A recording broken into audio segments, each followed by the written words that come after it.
سینے سے آہ نکلتی ہے تو جو سینے کے اندر آگ ہے تو وہ آگ جو ہے بجھ جاتی ہے. تو آہ کو خطاب کیا گیا ہے کہ آپ یعنی کیوں نکلی ہیں کہ وہ جو آگ لگی ہوئی تھی تو وہ آگ بجھ گئی ہے.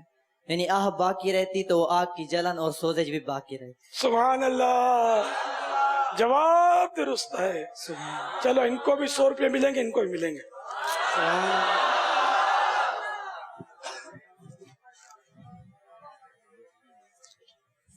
حاجی گری صلو علی الحبیب. سرسبز اس گلزار کے